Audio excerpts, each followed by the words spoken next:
자, 다들 오늘 아침엔 어떠셨나요? 눈 뜨자마자 기분 좋게 하루를 시작해야 하는데 침대에서 내려와 첫 발을 떼는 순간 발 뒤꿈치가 찌릿! 마치 날카로운 송곳으로 찌르는 것 같은 통증 때문에 까치발로 화장실 가신 분들 분명 계시죠? 주변에서 그러잖아요.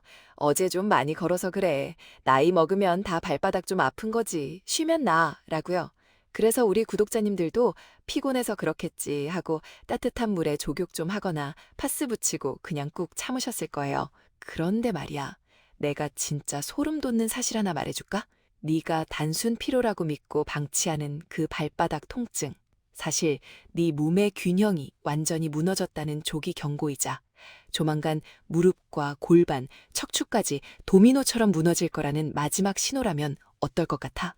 오히려 그냥 쉬기만 해서 네 발바닥이 더 망가지고 있다면? 아니, 백세야, 발이 아픈데 쉬어야지. 그럼 어떡해? 많이 써서 병든 거 아니야? 라고 묻고 싶지? 반은 맞고 반은 완전히 틀렸어. 오늘은 네가 평생 오해해온 발바닥 통증의 배신, 그리고 왜 이 통증이 단순한 피로가 아닌지 그 진짜 정체를 낱낱이 파헤쳐줄게. 내 이름은 백세야. 난 발바닥 통증과 족부 건강의 상관관계에 대해서 다양한 신뢰할 만한 논문에 대해서 알아보고 그중에 정말 우리가 꼭 알아야 할 것만 간추려서 알려줄게. 만약 네가 아침 첫 발을 뗄 때 너무 고통스러워, 오래 서 있으면 발바닥이 타는 것처럼 뜨거워, 편하다는 신발을 신어도 발통증이 사라지지 않아, 이런 고민들 때문에 힘들다면 구독 버튼 누르고 이 영상이 도움되면 좋아요도 꼭 눌러줘. 자, 이제 본격적으로 들어가 보자고. 자, 봐봐. 우리가 흔히 하는 오해 중 1순위가 뭐야? 족저근막염은 발바닥에 염증이 생긴 거니까 염증약 먹고 쉬면 낫는다는 거지? 근데 이거 현대 족부의학에서는 이미 반쪽짜리 상식이야. 사실 말이야, 족저근막염은 이름만 염증, 아이티스이지 실제로는 근막이 미세하게 찢어지고 변성되는 퇴행성 변화에 가까워. 염증이 아닌데 왜 아파? 쉽지? 자, 봐봐. 발바닥 근막은 우리 몸의 천연 깔창이야. 그런데 나이가 들면서 이 깔창이 딱딱해지고 얇아지는 거지. 즉, 네가 발 아프다고 가만히 누워만 있으면 발바닥 근육과 근막은 더 뻣뻣하게 굳어버려. 마치 오래된 고무줄이 굳어서 뚝 끊어지기 직전인 상태가 되는 거야. 실제로 여러 임상 연구를 보면 단순히 소염제만 먹은 그룹보다 적절한 신장 운동, 스트레칭을 병행한 그룹의 회복 속도가 2배 이상 빨랐어. 이걸 모르고 무조건 안 쓰고 쉬기만 하는 건 굳어버린 기계에 기름칠은 안 하고 그냥 방치해서 녹슬게 만드는 거랑 똑같은 거야. 여기서 진짜 무서운 데이터 하나 보여줄게. 족부 관련 학회 연구 자료를 보면 말이야, 만성적인 발바닥 통증을 방치한 환자들은 그렇지 않은 사람보다 무릎 관절염과 골반 불균형을 겪을 확률이 50% 이상 높았어. 왜 그럴까? 우리 몸은 아주 정교한 체인으로 연결돼 있어. 발바닥 아치가 무너져서 통증이 생기면 너도 모르게 통증을 피하려고 걸음걸이를 바꾸게 돼. 다리 안쪽으로 꺾이거나 팔자로 걷게 되지. 그럼 그 뒤틀린 힘이 그대로 무릎과 골반으로 전달되는 거야. 지금 네가 발바닥 좀 아픈 거 대수롭지 않게 여기고 있지? 사실 그건 네 척추가 휘어지고 있다는 전조 증상일 수 있어. 기초가 흔들리는 건물의 지붕만 새로 올린다고 해결될까? 절대 아니지. 이제 좀 등골이 오싹하지? 자, 여기서 그럼 왜 조금 쉬면 통증이 가라앉는 거야? 그럼 피로 맞잖아 하는 의구심이 들지. 그 심리 나도 이해해. 우리 몸은 보상 기전이라는 게 있어.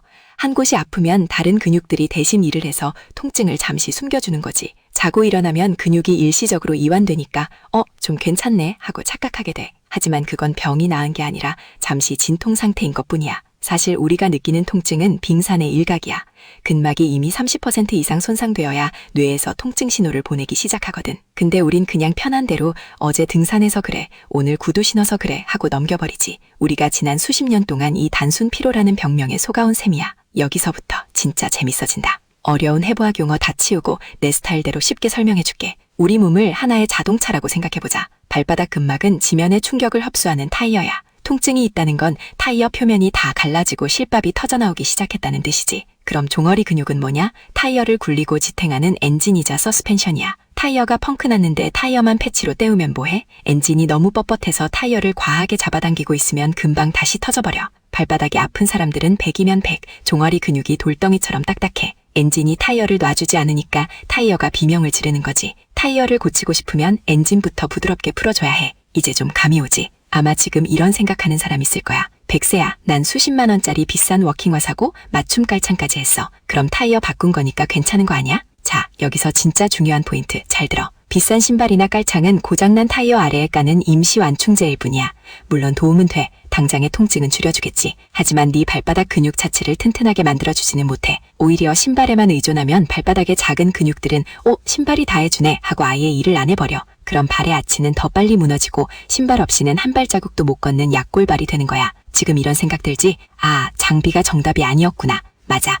네 발의 자생력을 키우는 게 핵심이야. 사람들이 진짜 모르는 게 뭐냐면 집에선 편하게 맨발이 최고지 라고 말하는 게 발바닥 통증 환자에게는 치명타일 수 있다는 거야. 현대인의 주거 환경은 대부분 딱딱한 아파트 마루나 타일이야.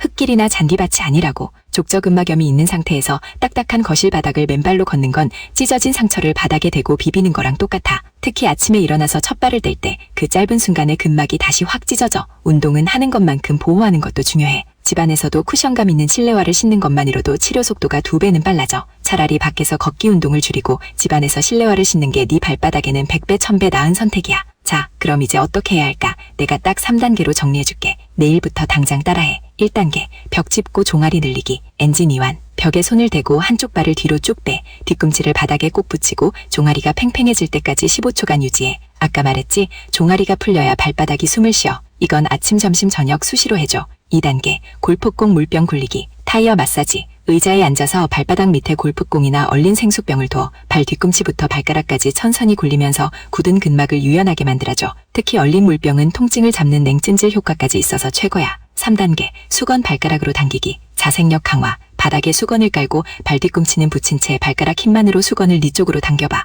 발바닥 안쪽에 작은 근육, 내재근을 키우는 운동이야. 이게 진짜 네 발의 아치를 세워주는 천연 깔창을 만드는 법이야. 내 지인 중에 김 선생님이라고 계셨어. 평생 교직에 계시느라 오래 서 계셨는데 퇴직하고 꿈에 그리던 유럽 여행을 앞두고 발바닥 통증이 처진 거야. 백세야, 난 5분도 못 걷겠어. 여행 취소해야 할까 바라며 펑펑 우셨지. 내가 김 선생님한테 선생님, 여행 가기 전까지 집에서도 꼭 실내화 신으시고 매일 밤 수건 당기기 100번씩만 하세요 라고 처방했어. 처음엔 그걸로 되겠냐며 의심하셨지만 절박한 심정으로 하루도 안 빼먹고 하셨어. 결과가 어땠을까? 김 선생님 지판이 없이 스위스 융프라우까지 다녀오셨어. 백세야, 신기하게 발가락에 힘이 생기니까 발바닥이 안 아파 라고 하시더라고. 김 선생님의 근막이 새 걸로 교체된 걸까? 아니야. 발바닥에 작은 근육들이 깨어나서 무너진 아치를 다시 들어올린 거야. 이게 바로 훈련의 기적이야. 여러분, 발바닥 통증은 네가 늙었다는 증거가 아니라 네 몸의 뿌리를 다시 돌보라는 간절한 신호야. 그동안 피곤해서 그래라는 말로 네 소중한 발을 너무 방치하지 않았니? 굳어가는 종아리, 얇아지는 발바닥, 네 발은 지금 네가 조금만 관심을 가져주길 간절히 기다리고 있어. 오늘 당장 거실에서 실내화부터 신고 자기 전 수건 한번 당겨봐. 그 작은 실천이 네 무릎과 척추의 수명을 20년 늘리고 네가 다시 사랑하는 사람들과 산책로를 끝까지 걸어갈 수 있게 해줄 거야. 힘들 거 알아. 첫 발의 공포가 얼마나 큰지 나도 알아. 하지만 포기하지 마. 넌 충분히 다시 대지를 시원하게 딛고 걸을 자격이 있어. 오늘 당장 집안에서라도 종아리 스트레칭부터 시작해봐. 오늘 영상이 네 보행의 수명을 늘리고 인생을 바꾸는 터닝포인트가 되길 진심으로 바랄게. 이 내용이 정말 도움이 됐다면 주변에 발 아파서 걷기 싫어하는 친구들한테 공유 좀 해줘. 그 친구의 전신 건강을 살리는 일이 될 거야. 구독과 좋아요는 내가 더 깊은 논문을 찾아낼 힘이 돼. 자, 오늘도 네 튼튼한 발과 활기찬 백세를 응원한다. 다음에 더 놀라운 정보로 돌아올게. 안녕.